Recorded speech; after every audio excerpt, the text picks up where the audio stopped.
Hey, mambo vipi? Karibu sana, tunaendelea na kujifunza Python programming language.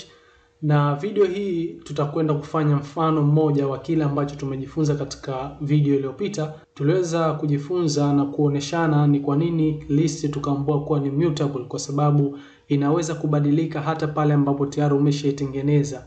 Kwa hiyo tufanye mfano ambao utatuwezesha kupokea data kutoka kwa mtumiaji wa program na kuweza kuziingiza katika listi. Ni rahisi sana, fuata hivi ambavyo nitakuwa mimi nafanya na kufahamishana ili upate concept zaidi ya kile ambacho tumejifunza katika video iliyopita.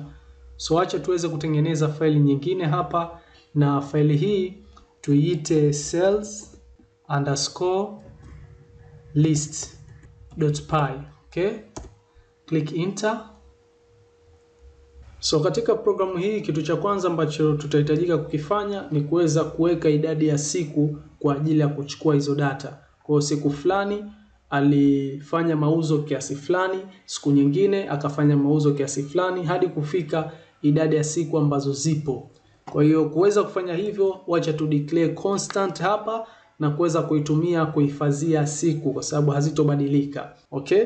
So num jina lolote tu naweka kwa herufi kubwa kwa sababu ni constant. So days na 5. Okay? Then baada ya hapo tutengeneze function. Muda mrefu kutengeneza function, kwa tutengeneze function leo kujikumbusha, tusije tukasahau. Kwa hiyo define main function. Then ndani ya function yetu tutaanza kwa kutengeneza list yetu ambayo itakwenda kuhifadhi kiasi cha mauzo kwa kila siku ndani ya hizo siku 5. So tutakuwa na jina la list yetu cells, ambayo ni sawasawa na 0 ukitimes constant yetu ya num_days. Okay?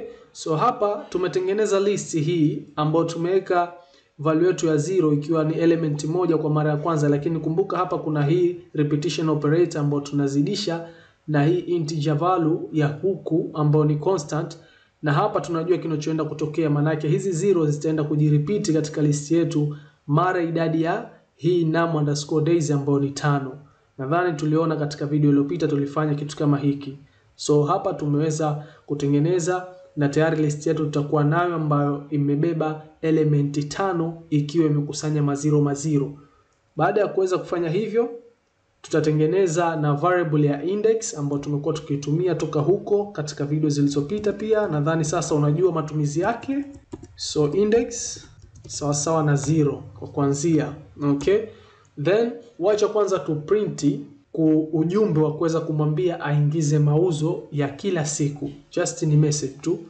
Kwa print ingiza, leo nitatumia Kiswahili kidogo, mauzo ya kila siku. Simple tu kama hivi. Message tu ya kuonesha kitu gani ambacho natakiwa kufanya. Then tutengeneze loop ambayo hiyo loop itakwenda kufanya repetition ya kuchukua yale mauzo aliyofanya kwa siku hizo 5. Kwa sababu tukisema tuanze kuchukua moja itakuwa kodi nyingi na tayari tumeshajifunza loop. Kwa hiyo ni simple tu kuweza kutumia loop hapa. So while index ni lesser than kitu gani? num_days, constant yetu kule, ikiwa index ambayo ni hii mwanzo inaanza kama ni 0, kama ni ndogo ya num_days ambayo ni 5, basi iweze kuingia ndani loop yetu ikileta jibu la true na kufanya kile ambacho kimo ndani humu. Kitu cha kwanza iweze kuprinti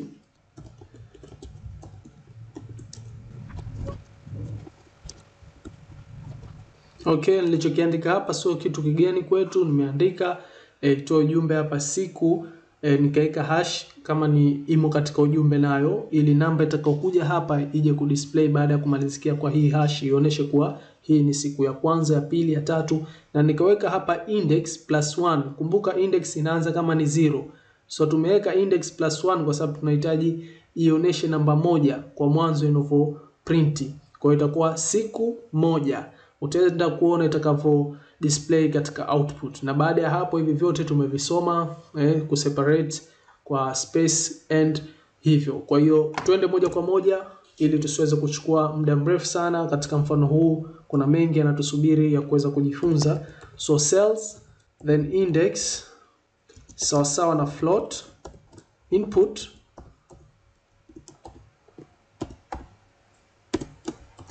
Okay, nadhani ukiangalia tu hapa tayari inajieleza statement hii.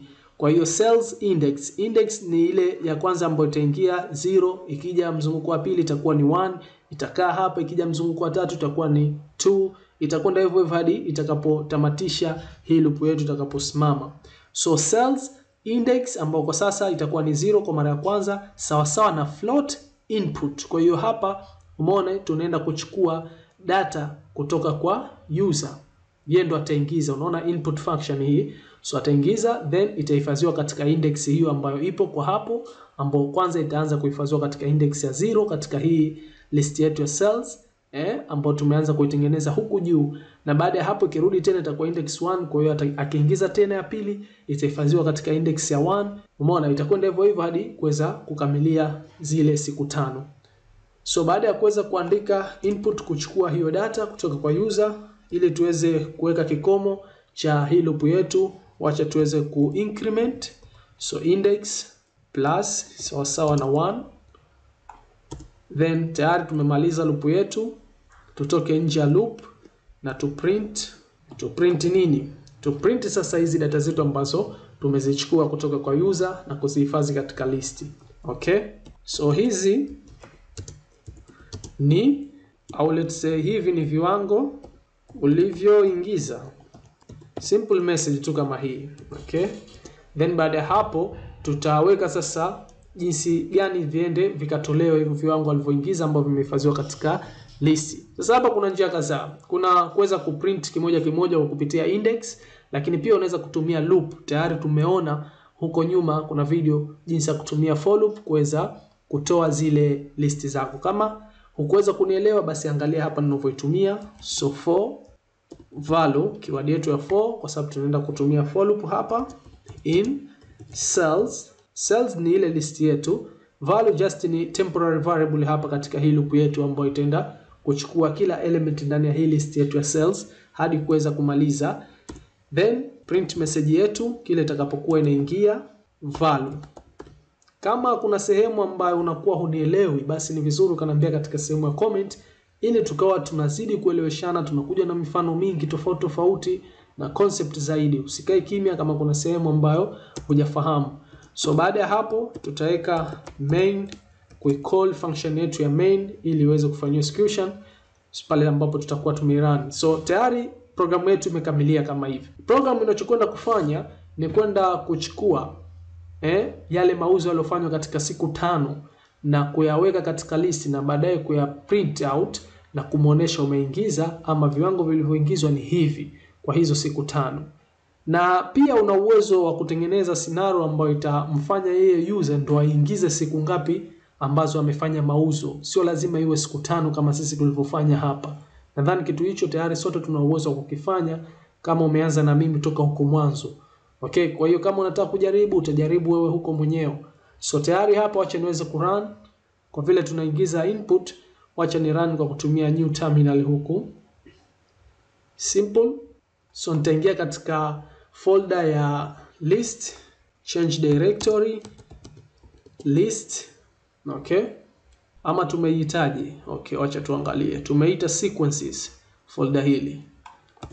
Okay, sequence. Ile hapa click enter, tayari tumo ndani ya folder la sequence.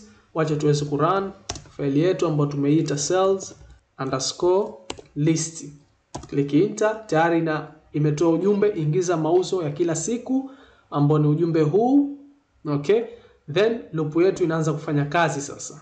Okay, wacha niweke vizuri uone. Then loop yetu inaanza kufanya kazi. Okay, imeprint hapa siku ya kwanza. Kwa hiyo mimi kama ni user nitaandika hapa, nitaingiza let's say 1000, click enter. Okay, siku ya pili 2000. Unaona hii namba ambayo inatoka hapa baada ya hash ni namba hii hapa. Okay, index plus 1. Mara kwanza inaingia index kama ni 0, kumbuka. Kwa hiyo ikijumlishwa na moja inakuwa 1 na ndio maana ikatoka hii hash 1. Hash ni hii siku then 1. Alafu mzunguko wa pili ikija kwa sababu imefanywa increment itakuwa 1. Ikiingia kama ni 1 ikijumlishwa na hii 1 itakuwa 2 na ndio hii ambayo imetoka siku ya pili. Itakwenda hivyo hivyo hadi Hii condition yetu hapa katika while loop itoe jibu la false, ndio ita-terminate, ita-stop hii loop yetu kuweza kufanya execution. So baada ya hapo uta click enter. Siku ya 3 utaingiza hapa 3000 tuliuza, siku ya 4 tuliuza 4000, siku ya 5 tuliuza 5000. Sawa, kila siku zilivyokuwa zinakwenda na mauzo yalikuwa yanaongezeka. Kwa baada ya hapo nikiclick enter hapa, kumbuka hii ni siku ya 5 ndio ya mwisho. Tunategemea ndo loop yetu itafikia mwisho hapa. Na hapa itutolee ujumbe huu. Hivi ni viwango ulivyoingiza na itutolee hivi ambavyo tumeviingiza sisi hapa. So nita click enter na ni kweli imetoa hapa. Hivi ni viwango ulivyoviingiza na tumetolewa hivi hapa vikiwa na .0 ama 0.0 ikimaanisha float ambayo tumeitumia huku. So very simple kama hivi ambavyo unaona, na nadhani kwa kupitia mfano huu utakuwa umepata concept zaidi namna gani ya kuweza kuupdate list yako ama kuingiza data kwenda katika zile elementi zako ambazo umehifadhi katika list yako. Very simple, fanya mazoezi utaweza kuelewa vizuri na jinsi ambavyo inafanya kazi programu hii. Sina la ziada katika video hii ya leo. Kama kuna sehemu hujanielewa ama umekwama, basi unaweza kuniambia, kuna sehemu ya comment hapo chini tukaweza kusaidiana zaidi. So mimi na wewe tukutane katika video ijayo, tutakuja kujifunza kitu kingine, na nafikiri ni issue nzima ya kuconcatenate list. Tuliona kule namna gani ya kuconcatenate mfano string. Sasa hivi list, je, tunaifanyaje kuweza kuunganisha list moja na nyingine na kupata list nyingine ambayo itakuwa imechukua listi zote hizo 1 na 2. Tutaweza kuona katika video inayofuata. Asante sana, like video hii, subscribe kama bado huja subscribe YouTube channel yangu, na vile vile share na wengine ambao wanahitaji kuweza kujifunza programming kwa kupitia language hii ya Python, na waweze kujifunza hatua kwa hatua. Asante, tukutane katika video ijayo.